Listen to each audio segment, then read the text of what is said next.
नमस्कार, मैं हूं आपके साथ सुनील कुमार शर्मा और आप देख रहे हैं न्यूज जन आवाज। एकल पाठ एवं काव्य गोष्ठी रचनाकारों की रचना के रंगों से हुई सरोबार। जोधपुर से राजस्थान स्टेट हेड चित्रेश बोहरा की खास रिपोर्ट। साहित्यिक धरातल पर अपनी जड़ें जमा चुकी साहित्यिक संस्था काव्य कलश के तत्वाधान में युवा कवयित्री दीपिका रूहानी का सफल एकल काव्य पाठ नेहरू पार्क स्थित मदन सावित्री डागा साहित्य भवन में आयोजित हुआ। कार्यक्रम की अध्यक्षता अनुबंध वृद्धजन कुटीर की संचालिका अनुराधा अडवाणी ने की। मुख्य अतिथि रोटरी क्लब की प्रेसिडेंट मधु समदानी तथा विशिष्ट अतिथि प्रसिद्ध मनोचिकित्सक डॉक्टर श्वेता पारिक थी।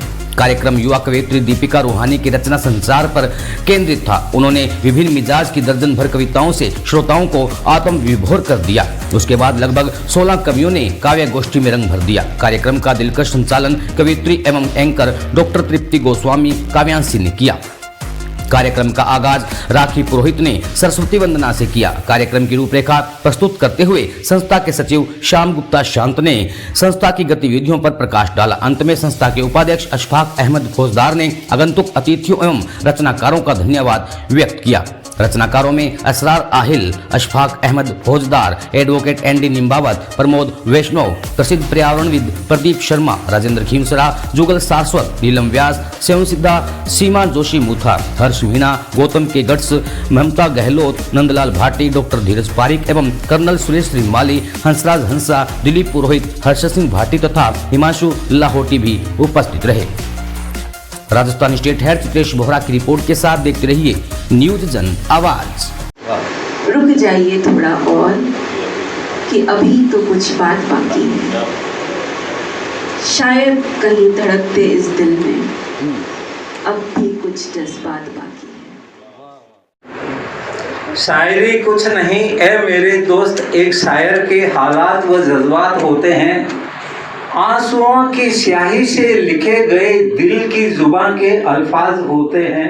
शायरी और कुछ नहीं मेरे दोस्त, एक शायर। कि दोस्तों मेरी दुआ का असर तो देखिए, दोस्तों मेरी दुआ का असर तो देखिए, मांगा कतरा और समंदर मिल गया मुझे, मांगा कतरा और समंदर मिल गया। खुशियों की गाड़ी उसकी छूट जाती है, किसी लड़की की शादी जब टूट जाती है। लो विनय हमारी माँ शारदे भवानी, हाथों में लेके वीणा। पर एक कवि वो कर पाता है जो हम नहीं कर पाते। कभी होता है दूर देश में बैठा एक बेटा एक माँ की रील देखता है और रो पड़ता है। एक 80 साल का आदमी जिसकी माँ उसने ना जाने कितने वर्षों पहले खोई थी, एक कविता सुनता है और अपनी माँ को याद कर लेता है। दूर देश में बैठा अपनी धरती को याद करके कोई रो लेता है। ये सारे के सारे इमोशंस उस टाइम नहीं थे, पर कौन ला पाया? एक कवि। तभी तो कहते हैं जहाँ ना पहुँचे रवि वहाँ पहुँचे कवि। बहुत मेरे शब्दों को सुनो, मेरी आवाज को नहीं। मेरी आंख में देखो जो अब तक न सोई है न रोई है। अब न बांधेंगे पायल पाँव को, न जकड़ेगी चूड़ियां हाथों को। अब जीतूंगी मैं हर रोज किसी से, हर रोज कोई हारेगा मुझसे। क्या धापी सर पे चढ़ी है, आए बुलावा कौन घड़ी में। कि आपा धापी सर पे चढ़ी है, आए बुलावा कौन घड़ी में। नयन मटक कर लचक मचक कर, नयन मटक कर लचक मचक कर, किन किन कर मत पन घट पर तुम। और बटर बटर रत, बटर बटर रत, इत उत कर मत नट नट बन मत गलत लगत तुम। और वो ये तो कला और संस्कृति के माध्यम से हम समाज को कितना बड़ा मैसेज देते हैं। हम रिफॉर्म तो करते ही हैं, समाज को ट्रांसफॉर्म भी कर देते हैं। हर कवि की मैंने देखा, हम सब देख रहे हैं, अलग अलग शैली है, अलग अलग मिजाज है, उनका प्रस्तुतिकरण का अपना अपना तरीका है। तो आज सब कुछ देखा, बहुत अच्छा लगा। और गुप्ता साहब से निवेदन करूँगी इस तरह की महफिल है। सुनता हूँ मैया तुमको हो ज्ञान सबको देती, आ जाओ